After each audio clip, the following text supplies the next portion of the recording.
तो शुरू करते हैं। आज फरवरी का मंथ चालू हुआ है, तो पहला फरवरी है, 1 फरवरी। देखते हैं न्यूज। तो देखिए क्या है। RBI curbs to render Paytm wallet and FASTag in operating. तो आरबीआई जो है, रिजर्व बैंक ऑफ इंडिया, इसने क्या किया है, तो रिस्ट्रिक्शंस लगाया है किस चीज पे, पेटीएम वॉलेट और फास्टैग जो इनके द्वारा ऑपरेट किया जाता है, मतलब रिचार्ज वगैरह इनका फास्टैग का, उन चीजों के लिए देखते हैं। कहता RBI curves on PPBL. PPBL का मतलब पेटीएम पेमेंट्स बैंक लिमिटेड। तो RBI has impose additional restrictions किस पे ये PPBL, preventing it from operating it's mobile wallet and taking deposits और credit transactions after February 29।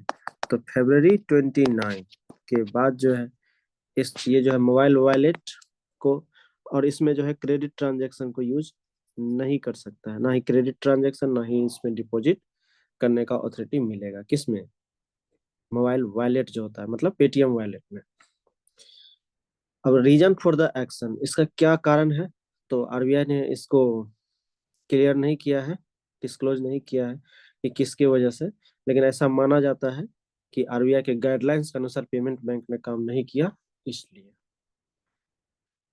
Customer पे क्या इम्पैक्ट पड़ेगा, तो कस्टमर पे इम्पैक्ट नहीं पड़ेगा। वो चाहे तो क्या कर सकते हैं, जो भी उनका राशि है उसमें शेष अमाउंट है, उस अमाउंट को वो निकाल सकता है, यूज कर सकता है, चाहे फास्टैग से रिलेटेड हो या कोई भी चीज हो, बिना किसी रिस्ट्रिक्शंस के उसमें से पैसे वगैरह अपने निकाल सकते हैं जो उनका है। They will also receive any interest, cashback और रिफंड्स ड्यू टू देम। अगर कोई चीज में कैशबैक मिला है या दिया जा रहा है पेटीएम की तरफ, तो वो सब नहीं रुकेगा, वो उन्हें मिलेगा कस्टमर को। पेटीएम ऐप पे क्या इम्पैक्ट पड़ा है, तो RBI action will not affect the usage of the UPI channel used through the Paytm app. अच्छा देखिए, जो पेटीएम ऐप के द्वारा यूपीआई सिस्टम है, तो उस पर कोई इफेक्ट नहीं पड़ा, सिर्फ ये पेटीएम वॉलेट के लिए किया जा रहा है, ठीक ना। और कहता है कि इसलिए नहीं किया जा रहा है क्योंकि इसका जो यूपीआई चलता है उसकी पेरेंट कंपनी कौन है, ये है 197 कम्युनिकेशन लिमिटेड, ना कि पीपीबीएल के द्वारा। तो पीपीबीएल जो है किसके द्वारा चलता है, पेटीएम वॉलेट जो है इसके द्वारा चलता है, पीपीबीएल के द्वारा। और पेटीएम का जो यूपीआई है वो किसके अंदर चलता है, 197 कम्युनिकेशन। तो इसलिए इस पे कोई असर नहीं पड़ेगा। आगे न्यूज देखिए। इंडिया फ्रांस का रिलेशन के बारे में बातचीत कही गई है, पढ़िएगा। अब यहाँ पे इसमें बहुत सारी चीजें लिखी गई है, हमारे काम का जो है वो पढ़ते हैं। The French president Emmanuel Macron was the chief guest at India's republic day this year. तो इस बार जो 26 जनवरी मनाया गया इंडिया में, तो उनके चीफ गेस्ट कौन थे, फ्रांस के प्रेसिडेंट थे। और ये इनकी भारत की तीसरी यात्रा थी। तो पहला 2018 में, फिर हाल ही में जो G20 समिट हुई थी इंडिया के द्वारा, तो उसमें, और अभी आए 26 जनवरी को। तो 3 बार अभी तक विजिट कर चुके हैं इमैनुअल मैक्रॉन इंडिया में। कहता है कि coming with in 6 months of prime minister Narendra Modi visit on July 14, 2023 as the chief guest at France Bastille day. जैसे हम लोग रिपब्लिक डे मनाते हैं, वहां पे मनाया जाता है फ्रांस बेस्टाइल डे। तो कहता है कि नरेंद्र मोदी जी जो है, मतलब हमारे प्राइम मिनिस्टर, तो ये 14 जुलाई को गए थे वहाँ फ्रांस में। तो वहां पे कंक्लूजन क्या निकला, तो स्ट्रेटेजिक पार्टनरशिप की बात कही गई, मतलब दोनों देशों के बीच स्ट्रेटेजिक पार्टनरशिप बनी, तो जो कि बहुत स्पेशल है हमारे लिए भी, उनके लिए भी। Origins of strategic convergence. अच्छा, ये स्ट्रेटेजिक जो है, रणनीतिक, ये कब से स्टार्ट हुआ, तो फ्रेंच प्रेसिडेंट, जो फ्रांस के प्रेसिडेंट थे, जैकस चिराक, तो ये जो है 1998 में, 1998 में इंडिया में जब रिपब्लिक डे मनाया गया था, तो इनको चीफ गेस्ट के रूप में बुलाया गया था। इनको, जैकस चिराग को, ठीक ना। और और इंडिया ने जो है उसी टाइम फर्स्ट स्ट्रेटेजिक पार्टनरशिप किसके साथ इमर्ज किया, फ्रांस के साथ। 1998 में। कहता in a significant statement mister Chirag declare that, तो उस समय जो है चिराग जो है उन्होंने क्या डिक्लेयर किया था कि India's exclusion from the global nuclear order was an anomaly that needed to be rectified.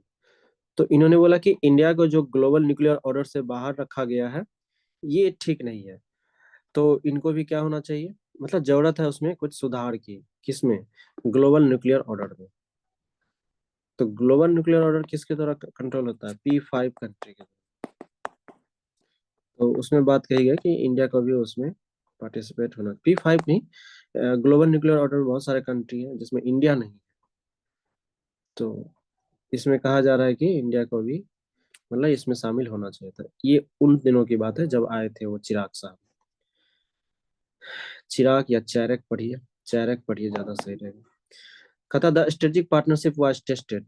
तो हम लोगों का जो स्ट्रेटेजिक पार्टनरशिप है किनके साथ? फ्रांस के साथ। इसको टेस्ट किया गया कब? when India undertook its series of nuclear tests in May 98 and declared itself a nuclear weapon state।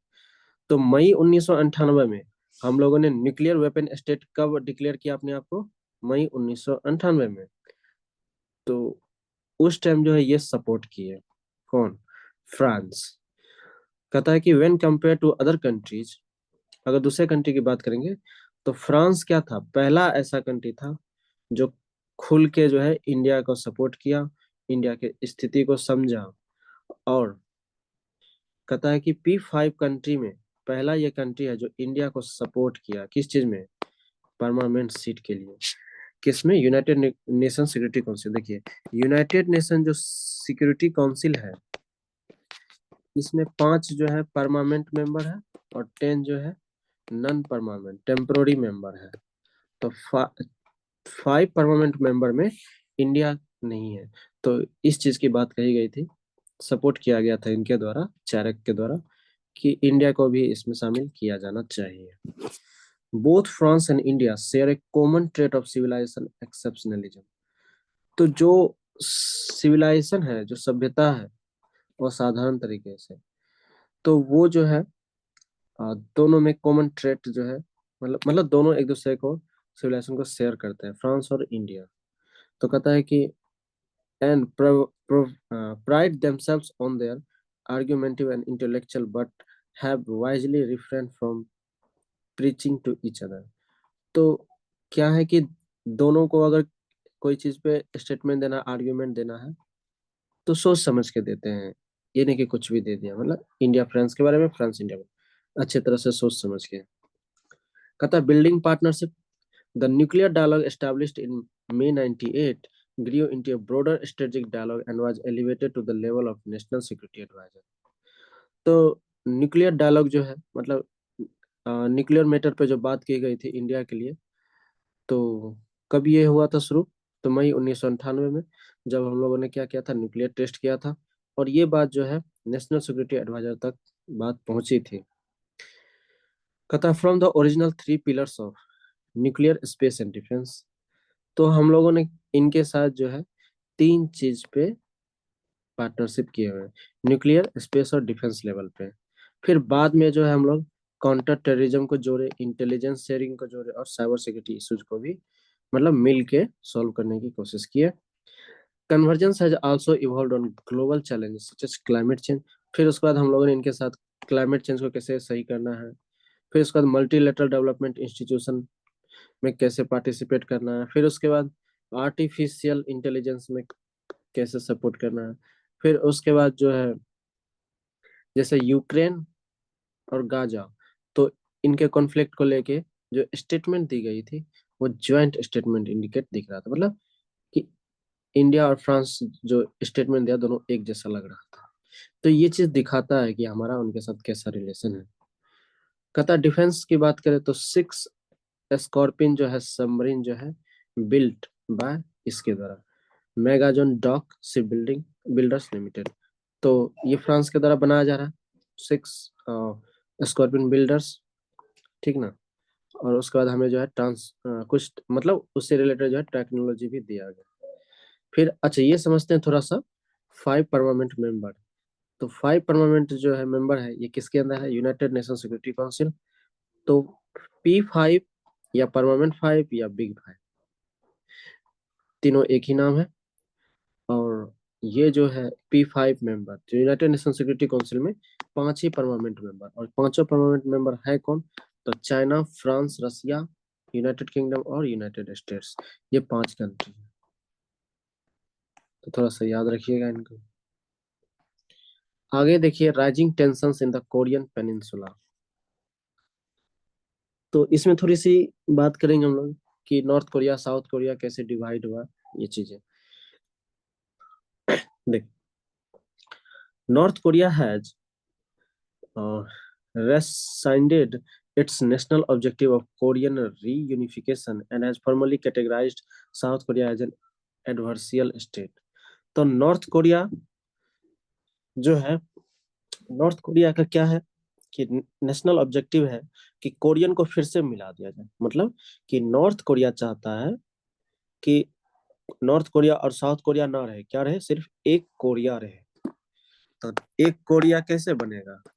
जब north Korea plus south Korea मिलेगा तब बनेगा। तो इस चीज को जो है डिक्लाइन कर दिया गया, किसके द्वारा? साउथ कोरिया के द्वारा। इन्होंने बोला कि हम एक अलग कंट्री हैं, आपसे हमको कोई मतलब नहीं है। कहता the country has also ramped up the frequency and diversity of its missile tests, expanding its strategic capabilities। तो कहता है कि अब ये जो नॉर्थ कोरिया है, तो ये क्या किया है, अपने स्ट्रेटेजिक कैपेबिलिटी को बढ़ाते हुए, तो जो मिसाइल है, मिसाइल की फ्रीक्वेंसी और अलग अलग के जो डाइवर्सिटी मतलब अलग अलग तरह के जो मिसाइल्स हैं, इनको टेस्ट करते जा रहा है। कौन? North Korea. कहता these actions were responded to by South Korea through joint military drills with the US and Japan. और ये चीज जो है, अच्छा, कहता है कि जो साउथ कोरिया ने, तो साउथ कोरिया क्या किया, डिक्लाइन कर दिया नॉर्थ कोरिया के प्रपोजल को। और ये किससे दिख रहा है? तो जब साउथ कोरिया किसके साथ मिल गया, यूएस और जापान के साथ, उसके साथ मिलके मिलिट्री मिलिट्री एक्टिविटी किया, तभी पता चल गया नॉर्थ कोरिया को कि ये हमारे साथ नहीं आना चाहता है। अच्छा, अब देखते हैं थोड़ा सा हिस्टोरिकल कॉन्टेक्स्ट क्या है। तो Korean peninsula was divided into two by the end of world war second. तो ये जो कोरियन पेनिनसुला है, दो भाग में जो बट गया, नॉर्थ और साउथ कोरिया में, किसकी वजह से? जब सेकेंड वर्ल्ड वॉर हुआ था तब। तो सेकेंड वर्ल्ड वॉर जब खत्म हुआ, उसके बाद कोरिया को दो भाग में बट गया, ठीक ना? तो कैसे बट गया? तो जब after the imperial Japan who occupied the territory was defeated, तो जब ये जो है जापान क्या चाहता था, कोरिया पे अपना अधिकार जमाना चाहता था, हालांकि वो इस चीज में सफल नहीं हुआ। तो नॉर्थ जो है, नॉर्थ कोरिया किसके अंदर चला गया? सोवियत यूनियन के अंदर। और जो साउथ कोरिया है, वो चला गया यूएस के अंदर, ठीक ना? और इसकी वजह से क्या हुआ कि मतलब डिफरेंट, मतलब दो आइडियोलॉजी उभर के आए। तो नॉर्थ कोरिया चला गया सोवियत की तरफ, तो सोवियत की तरह आइडियोलॉजी हो गया, उधर यूएस की तरफ गया तो यूएस की तरफ हो गया। तो दो कंट्री बटना ही था। फिर कोरियन वॉर हुआ। कोरियन वॉर जो है 1950 और 1953 के बीच हुआ। तो इस समय क्या हुआ कि जो कोरिया था, नॉर्थ कोरिया, ये क्या कोशिश किया कि साउथ कोरिया पे अपना कब्जा हासिल कर ले। इसको बोला जाता है first war of the cold war. तो कहता है कि कई साल लड़ाई हुए, जब ये लड़ाई खत्म हुआ, ठीक ना, जब कोल्ड वॉर के समय, जब कोल्ड वॉर खत्म हुआ तब ये लड़ाई खत्म हुआ। कोल्ड वॉर क्या है? तो ये एक फेमस इवेंट्स है, यूएस और रसिया के बीच में जो लड़ाई हुई थी, उसी को बोलते हैं कोल्ड वॉर। तो कहता है the two countries are still divided over ideology and geopolitical leanings. तो कहता है कि अभी भी जो है दोनों कंट्री क्या है, दो आइडियोलॉजी पे है। The north being an authoritarian dynastic regime allied with China and Russia. तो जो नॉर्थ कोरिया है, तो नॉर्थ कोरिया क्या है, एक डिक्टेटरशिप तरह का शासन है वहां पे, जो कि चाइना और रसिया के साथ है। और साउथ कोरिया क्या है, तो ये लिबरल है, लिबरल डेमोक्रेसी है। और इन ये किसके साथ मतलब एलाइड है, गठबंधन है इनका, तो यूएस के साथ। कहता however one of the biggest issues in the contemporary geopolitics of the Korean Peninsula has been question of North Korea's denuclearization। देखिए सबसे बड़ा क्वेश्चन क्या है कि नॉर्थ कोरिया क्या करते जा रहा है, मतलब ये जो है धीरे धीरे अपने न्यूक्लियर पावर को बढ़ाते जा रहा है, न्यूक्लियर पावर टेस्ट करते जा रहा है, मिसाइल बना के टेस्ट कर रहा है। तो ये एक चिंता का विषय है। कैसे चिंता का विषय है? तो ये एक साउथ कोरिया को अपने में मिलाने के लिए क्या करेगा, कोशिश करेगा हमेशा कि इसको मिला ले साउथ कोरिया को अपने में। तो हो सकता है इसके लिए ये परमाणु बम का यूज करे, न्यूक्लियर पावर का यूज करे। तो ऐसा नहीं कि न्यूक्लियर पावर यूज करेगा तो सिर्फ साउथ कोरिया को प्रॉब्लम होगा, फिर पूरे वर्ल्ड को प्रॉब्लम होगा। क्योंकि जो नॉर्थ कोरिया का सपोर्ट है वो उनके साथ रहेगा, साउथ कोरिया के साथ जो सपोर्ट है वो उनके साथ रहेगा। तो लड़ाई जब छिड़ेगी तो क्या होगा, फिर से वर्ल्ड वॉर हो सकता है। इस चीज को लेकर चिंता का विषय बना हुआ। कहता है various efforts were made by the international community to stop and reverse North Korea's nuclear weapons program. तो इंटरनेशनल कम्युनिटी जो है, तो ये हर तरह से प्रयास कर रहा है किसी तरह न्यूक्लियर वेपन्स प्रोग्राम जो है नॉर्थ कोरिया का, इसको क्या किया जाए, रोक दिया जाए। लेकिन वो रोकने का नाम नहीं ले रहा। किम जोंग का नाम सुने होंगे आप लोग, नॉर्थ कोरिया के हैं अभी डिक्टेटरशिप। कहता what does the situation portend for international security. तो कहता the tensions in the Korean peninsula are rising at a time when the world is witnessing the activation of historical rooted conflicts such as Russia, Ukraine, and Israel, Palestine, while others like China, Taiwan, and India, China are smoldering। तो कहता है कि एक तो tension है Korean peninsula में, और कहता है इसी समय देश में क्या चल रहा है, रसिया यूक्रेन में लड़ाई चल रही है, इजराइल पैलेस्टीन में लड़ाई चल रही है, चाइना ताइवान के साथ लड़ाई कर रहा है, और इंडिया चाइना के साथ है। तो ये जो सुलग रहे मैटर, ये सब क्या है, फ्यूचर के लिए अच्छा नहीं है। समझ गए? तो इन सारे लड़ाई को रोकने के लिए किनको आगे आना पड़ेगा, तो आना पड़ेगा यूएस, चाइना और रसिया को। जब ये तीनों एक साथ आएंगे तो पूरे वर्ल्ड को पीस बना सकते हैं। लेकिन यूएस, चाइना, रसिया क्या है, ये अपने ग्लोबल कंपटीशन में लगे हैं। सब जो है न्यूक्लियर पावर का टेस्ट कर रहा है कि हम आगे हैं तो हम आगे हैं न्यूक्लियर पावर में। तो इन तीनों को साथ जब आएंगे तब शांति बनेगी। चलिए आगे एक न्यूज देखिए। जैसे हम लोग का जैसे एक ओलंपिक गेम का नाम सुने होंगे, उसी तरह फ्रांस में एक ओलंपिक गेम होता है। तो इस चीज के लिए जो है कोटा टिकट मिल गया पेरिस ओलंपिक के लिए। तो सेलर के रूप में, नाविक के रूप में, ये फिगर दिख रहा होगा आप लोग को, इस चीज में, इस कंपटीशन में भाग लेने के लिए। तो इनका नाम है विष्णु श्रावणन, ठीक ना। तो इनको टिकट मिल गया है पेरिस ओलंपिक 2024 के लिए। पेरिस ओलंपिक क्या है, तो is the name of upcoming 2024 summer Olympics. तो गर्मी के दिनों में जो है ये 2024 में मनाया जाएगा वहां पे पेरिस ओलंपिक्स। अब ये क्या है, एक इंटरनेशनल मल्टी स्पोर्ट है, मतलब दुनिया भर के इसमें खिलाड़ी आएंगे भाग लेंगे। कहाँ पे, फ्रांस में। तो कहाँ पे होगा, पेरिस में होगा, मान लीजिए। चलिए अब कहता है क्या, the Paris Olympics will also, अच्छा हाँ ये एक चीज, the Paris Olympics will feature 28 sport. इसमें कितने तरह के खेल होते हैं पेरिस ओलंपिक में, 28 स्पोर्ट्स, 306 इवेंट्स, और करीब 10,000 से ज्यादा खिलाड़ी एथलीट्स जो इसमें पार्टिसिपेट करते हैं। ठीक ना। कहता the Paris Olympics will also showcase the cultural and historical heritage of France and commitment to sustainability and innovation. तो इस ओलंपिक में जो है अपना कल्चरल और हिस्टोरिकल हेरिटेज को दिखाएगा फ्रांस। चलिए ये एक इम्पोर्टेंट न्यूज है, थोड़ा सा इनको देखते हैं। तो क्या चीज है,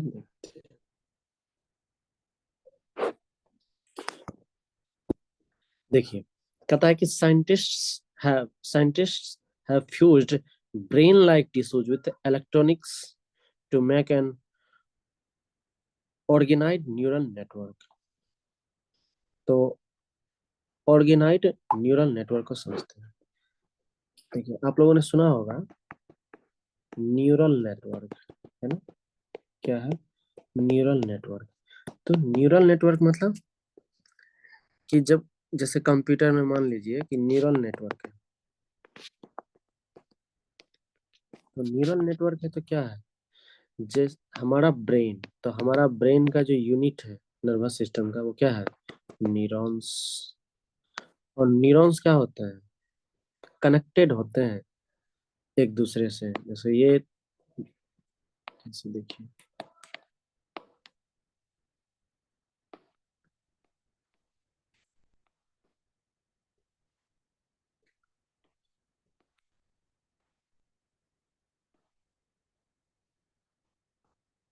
मतलब एक जाल के तरह संरचना जो है हमारे ब्रेन में न्यूरॉन्स का आता है। तो इसी तरह का नेटवर्क जो है कंप्यूटर में डाल दिया तो न्यूरल नेटवर्क, जो बहुत फास्ट चलता है कंप्यूटर, एआई में भी यूज किया जाता है इसका। तो अब क्या बना है, ऑर्गेनाइज्ड न्यूरल नेटवर्क। तो इससे बेनिफिट क्या होगा, बेनिफिट होगा कि जैसे वॉइस को रिकॉग्नाइज करेगा इससे, जैसे आपने कुछ भी बोला तो वो कंप्यूटर और आपका जो वॉइस है उसको रिकॉग्नाइज कर लेगा। जो मैथमेटिकल प्रॉब्लम है कॉम्प्लेक्स, इसको भी सॉल्व कर लेगा। तो इसको बनाया कैसे गया, तो ब्रेन के तरह जो टिश्यूज है, ब्रेन के तरह जो टिश्यू है हमारे ब्रेन में, उसी तरह का टिश्यू बना के और उसको जो है इलेक्ट्रॉनिक्स के साथ मिक्स करके बनाया गया है ऑर्गेनाइज्ड न्यूरल नेटवर्क्स। अब कहता है their invention extends neuromorphic computing. तो ये क्या है, न्यूरोमॉर्फिक कंप्यूटिंग का एक्सटेंशन है। मतलब कि वही जो मैंने बताया ना, न्यूरल नेटवर्क का जो पहले यूज हुआ था उसी का एक्सटेंडिंग रूप है ये। चलिए, तो कहता है the work comes against the backdrop of staggering rise of artificial intelligence. अच्छा, इस वर्क को क्यों लाया गया, तो एआई में जो कमी है ना, उस कमी को पूरा करने के लिए ऑर्गेनाइज्ड ये न्यूरल नेटवर्क लाया गया। तो कहता है कि एआई जो है किस पे मतलब फाउंडेड होता है, मतलब किस पे बेस्ड होता है, तो artificial networks brain like networks of neurons except they made with silicon chips. क्या कह रहा है कि जो मैंने अभी बताया कि एआई जो है, एआई किस पे काम करता है, न्यूरल नेटवर्क पे।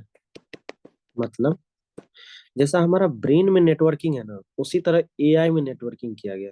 इसीलिए कॉम्प्लेक्स से कॉम्प्लेक्स चीजों को आसानी से आपको रिजल्ट बना के देता है। तो उसी तरह का नेटवर्क न्यूरॉन नेटवर्क बनाया गया है एआई में। तो क्या हमारे दिमाग का न्यूरॉन निकाल के नहीं, सिलिकॉन चिप का बना के। कहता that can process large data sets that conventional computer struggle. तो जो क्या करता है, हमें ज्यादा से ज्यादा डेटा प्रोवाइड करता है, जो कि कन्वेंशनल कंप्यूटर, जो पुराने समय के कंप्यूटर है, वो इतना आपको इंफॉर्मेशन नहीं दे सकता है। कहता है brain organoids are three dimensional aggregates of brain cells. तो कहता है कि इसमें जो है थ्री डी ब्रेन सेल का यूज किया गया है। मतलब रियली में जैसा सेल टिश्यू दिखता है उस तरह का यूज किया गया है इसमें ऑर्गेनाइज्ड कंप्यूटर में।